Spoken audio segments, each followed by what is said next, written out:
será que quando o meu cachorro morrer, ele vai morrer sofrendo? Ou ele vai simplesmente dormir e não acordar mais? Bom, vamos lá. Essa semana eu perdi um paciente meu que era um paciente oncológico e, por incrível que pareça, ele literalmente morreu dormindo, o que é muito difícil. O animal, o mamífero de modo geral, né, especialmente o mamífero, são animais, são espécies que tendem a morrer de maneira lenta. Não é muito raro a gente enfrentar um animal que vai simplesmente infartar do nada. Tava bem, de repente infarta e falece. Ou vai dormir, né, e literalmente não acorda. É muito raro a gente ter esse tipo de situação. Por isso que muitas pessoas decidem fazer a eutanásia. A eutanásia, ela ainda, obviamente, é um assunto muito delicado pra gente estar sempre tocando, a gente que tem bicho, né? Porque a gente não quer ter aquela culpa de tirar a vida do nosso bicho, porque a eutanásia é isso, né? A gente tira a vida do nosso animal.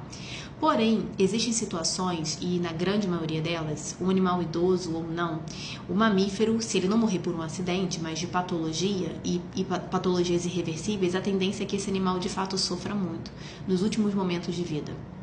O animal tende a não conseguir levantar mais, não urina mais, ou se urina deitado, sem conseguir se levantar, se evacua todo, não come mais, fica gemendo, fica tendo tremores, fica vocalizando, convulsionando. Essa é a realidade de uma morte de um animalzinho quando ele vai partir em casa.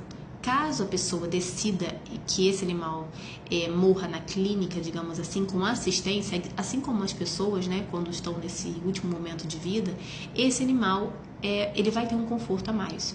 Para dor, de repente a gente vai colocar em coma. Então, consegue ser uma morte de fato assistida, sem sofrimento para a família e, obviamente, sem sofrimento para o animal. Mas tratando-se de uma morte em casa, né, o animal que vai ter o tratamento em casa, infelizmente, 90% dos casos, a morte ela acaba sendo muito feia, muito sofrida.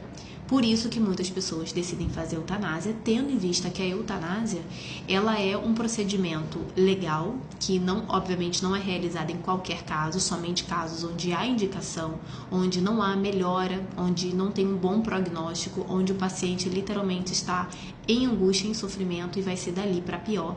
E como eu citei, o mamífero ele demora para morrer, digamos assim. Os passarinhos, por exemplo, são animais que ficam doentes, sintomas duram pouco tempo e logo em seguida eles vêm a falecer. Claro que é muito relativo também, né? Varia de caso para caso, mas habitualmente é assim, né? Mas os cachorros, por exemplo, ou gatos, não. Eles podem ficar muitos dias, inclusive semanas, extremamente debilitados e ainda com vida. Então, a eutanásia, muitas pessoas julgam ser uma questão de egoísmo.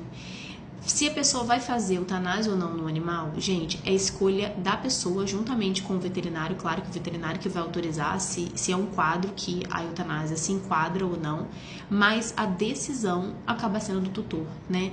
Então é muito complicado às vezes a gente falar que é egoísmo, porque só quem já passou por um animal partindo em casa, por exemplo, sem recursos, sofrendo muito, gemendo, ganhando, entende do que eu tô falando, né? Então, assim, a eutanásia, ela não necessariamente vai ser um egoísmo, porque, de fato, tem animais que sofrem muito e sem ajuda. Isso, sim, é muito triste, muito dolorido, não só para o animal, fisicamente falando, mas emocionalmente falando também para os tutores, para os donos daquele bicho.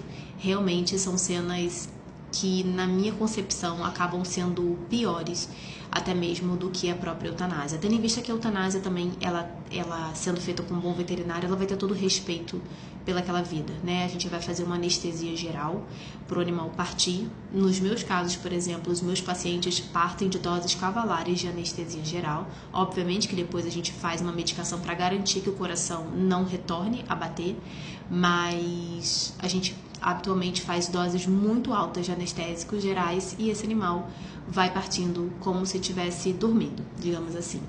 E é isso, um tema delicado, né? Mas eu quis trazer aqui pra vocês porque eu sei que isso ainda é um tabu, muitas pessoas não sabem como é feito esse procedimento, se sentem culpadas, se por acaso tem pessoas que fizeram e até hoje se sentem culpadas. Eu falo isso porque eu recebo clientes que se sentem culpados, né? Mas a gente precisa também falar abertamente, esclarecer e, obviamente, você tem que ter um bom relacionamento com o veterinário que assiste o seu bichinho, especialmente se você tem um animal idoso. É uma coisa que eu sempre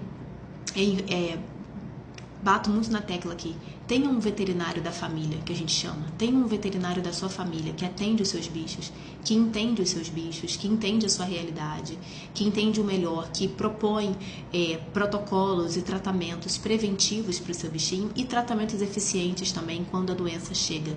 É muito importante você ter um animal que acompanhe o seu bichinho, um veterinário, perdão, que acompanhe o seu bichinho durante todas as fases da vida, tá? Isso é muito importante e obviamente tem que ser algo discutido entre vocês dois, tá bom?